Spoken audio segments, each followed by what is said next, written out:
We all had a boss that was so bad, that it was like they took the job assuming no experience was needed.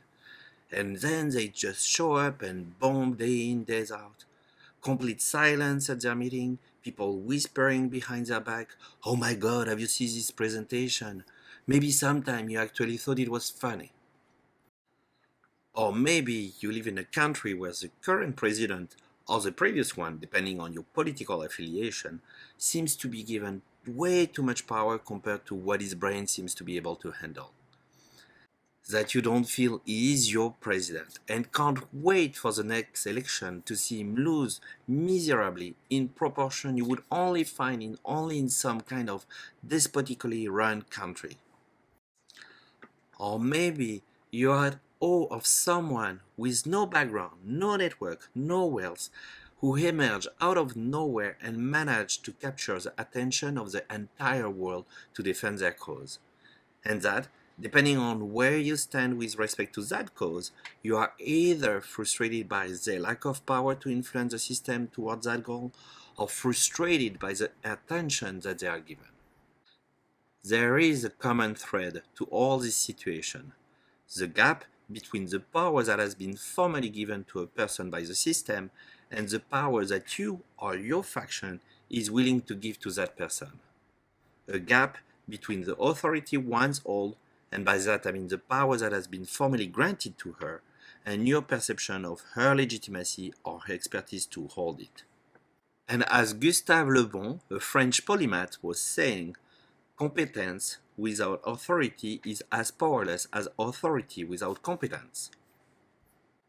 In our previous video, we started our exploration of authority and view authority as a transaction and a capital that we built. In today's video, we are going to talk about the different types of authority and how this capital of authority changes as a startup evolves and grows. Because these transitions are necessary to meet changing expectations on the startup and represent each time an adaptive challenge that the company needs to address. My name is Olivier and welcome to the Defacto Entrepreneur.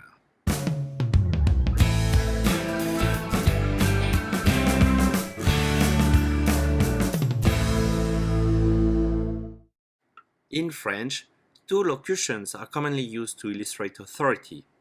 To have authority is to have the power to decide or impose your will on someone else. To make authority is to be considered as a reference in a given domain. In the first case, authority is granted. In the other case, it is built or earned. We use a similar definition in our framework and will define two types of authority. Formal authority is the authority granted by the system, typically to a certain role or position in the organization. You may change an individual occupying a role, but usually the ability to control resources or direction stays the same for a given role. Informal authority is the authority granted to an individual independently of her position in the firm. It can be granted because of her expertise, her reputation, the value she represents, or because she simply belongs to a certain group of people. We are also going to introduce the concept of institutionalized authority. Institutionalized authority is a form of formal authority where authority is not granted to a person but to something else. It could be a process, guidelines, social norms that provide the same services of authority: direction, protection, and order.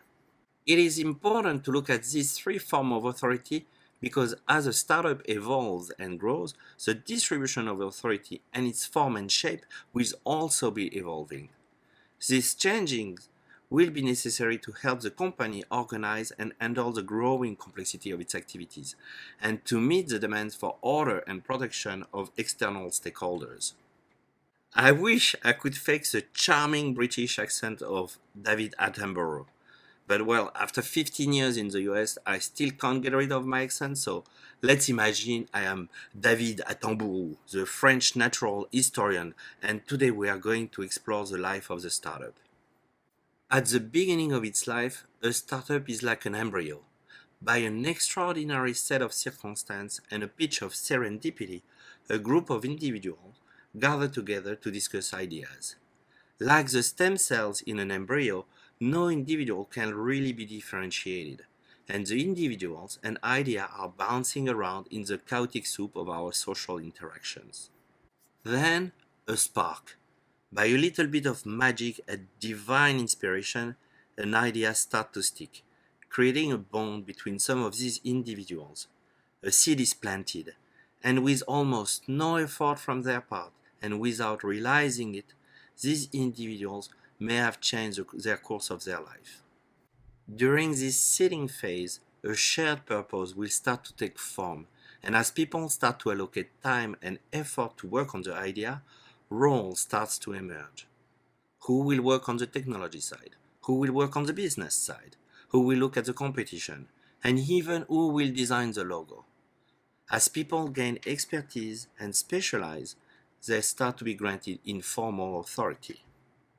The work is mostly done among these individuals, but research are conducted to understand how the idea would fit in the larger context and how prospective stakeholders would view it. As expertise start to be acquired by the early stage startup, we enter into the police stage of growth. Those who gain expertise have a claim on belonging, those who are not contributing are quickly pushed out. As people start to socialize, norms such as joke, nickname, or symbol like logo and motto also contribute to the creation of the early stage of institutionalized authority and identity. A boundary separating the ins from the outs emerge, and the first glimpse of formal authority is granted to those who decide who is in and who is not. At the next stage, the agency stage, those ins start to benefit from the collaboration and start to commit time, effort, and resources, enabling the system to maintain continuity. Those not willing to contribute in line with the expectation are discarded. The system has now a purpose, boundary, authority, and continuity. You have an early stage startup and a set of founders. At the startup phase, the organization starts to mobilize external resources, and the stakeholders become real. They are not prospective anymore, and start to add their conception of the work to the mix. New people start to join the firm, creating new bonds of authority and new faction, differentiating the founders from the new members. As the team grows, the organization of the works becomes more complex, and cluster of specialization will simplify the exchange of information and create new sources of expertise and informal authority. The distribution of resources between these clusters will require a central coordination and the creation of formal authority, i.e., providing titles such as CEO or COO to the people. If the team anticipated this distribution in an earlier stage, then this transition could be painless. If not, this will be the stage where, like in a band of silverback gorilla, a competition of chest beating will determine who is the alpha male and the respective location of others in the food chain. As the team and the complexity of the work increase, cluster of specialization will emerge and require the distribution of formal authority to decide on the direction and the allocation of scarce resources among these units. And the process will continue on and on. New stakeholders will contribute to the work of the startup. Some of them, such as the investors, will contribute resources needed for the startup to grow, but in exchange will require the startup to factor some element of their conception of the work. They will also require the institutionalization of authority through the creation of bylaws, organization notes, and processes. In the table here, I'm trying to give some example of what are the kind of authority inherent to the main stage of a startup life. My findings are highly scientific, sort of. And to give you some time to go over it, I'm going to add some copyright-free music you would expect in an elevator.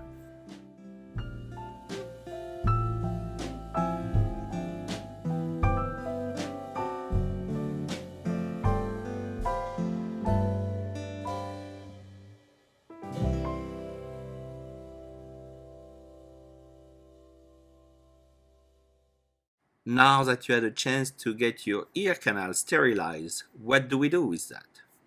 Well, every time a startup will go from one stage to another one, it will have to go through a transition phase where authority will be redistributed across people and boundaries, and the form of authority will also change in the process. This transition will require intense negotiation and the learning of new ways of doing things. They will trigger conflict and will be probably difficult to anticipate. They will also have unintended consequences. In other terms, all this transition will require to address an adaptive challenge. So let's look at an example of one of these adaptive challenges.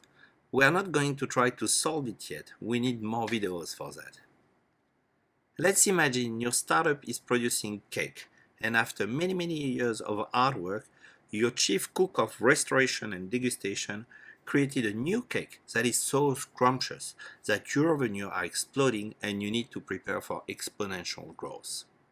You are lucky and quickly find an investor willing to finance that growth, but in exchange, he justifiably requires a guarantee that the recipe will be preserved and disseminated to all the future bakeries across the world to guarantee that growth. For that, you ask your chief to describe step by step the production process and to design a training so that other people can learn and make the cake in a consistent manner. In other words, you are institutionalizing the knowledge your startup created by transferring the expertise from your cook into a process.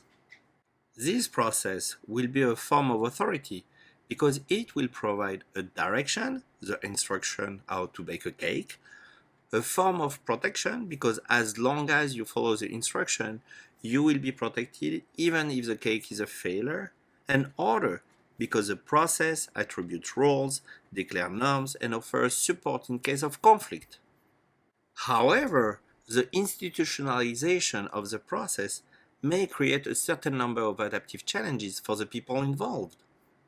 For the chief cook, the process would make his expertise less unique, and he would probably have to accept a loss of informal authority. He would not be the only one who knows how to bake that cake, and he could feel threatened by new recruits who may bring new ideas or have advantages that he doesn't have. For the cook who would follow the process, the loss at risk could be a loss of autonomy or even a loss of identity. Being a cook is way more than just following a recipe. It's about creativity and the arrangement of ingredients together to create new taste and amaze your customer. If you have to follow the instruction to do another one's recipe, you are not a cook anymore. You're just a kitchen hand. If the startup is not anticipating the adaptive challenges related to the redistribution of authority related to this stage of growth, then it will be at risk of creating unproductive behavior that could jeopardize its chance of success during the transition and beyond. And this even in the case of good news for the organizations, such as a major investment. A disgruntled employee may leave the company if the loss associated with a new reorganization are too high, costing the company precious resources and all the knowledge this person had accumulated. So to conclude, today we expanded our understanding of authority by defining its different forms: formal, informal, and institutionalized. We then look very scientifically to the stages of growth of a startup to see how authority will evolve during its growth, and finish with a blanket statement that every stage could be an adaptive challenge that could jeopardize the startup's future. But I have a final thought. When people leave a startup, there is a prevalent narrative in the US that letting people go is something natural, to be expected. Maybe it is because these people were not adapted to the new expectation, or had a perception of the work misaligned with the new strategy. Maybe it was their ego, or the dynamic was toxic. Maybe that is true. But if you are trying to decipher what went on, I would advise you to resist the song of the sirens, who would seduce you into believing that when people leave your company, it is solely due to their misfit. This would unfairly displace the responsibility of the unproductive behavior away from the system, from the force that were at play, and from your shoulder. Instead, try to detach yourself from the situation and look at what was this person before the change. What was she representing? What was she bringing to the company? Did the organization give her enough time to adapt to the new context? What was her loss at risk? Use yourself as a signal. How do you feel about this person leaving? Not in public, but when you look at yourself in the mirror. Are you comfortable? Or are you feeling guilty but cannot point out where the issue was? And maybe, just maybe, you could have identified the 1% of her DNA that needed to be changed in her or in the system and keep a valuable team member in your organization that could have not only continued to contribute to the company, but also grow in the process. And you could have acquired some wisdom in the process. Now that we have a better understanding of authority, in the next video, we are going to talk about pressure and show when authority may actually prevent you from addressing a problem. See you next time.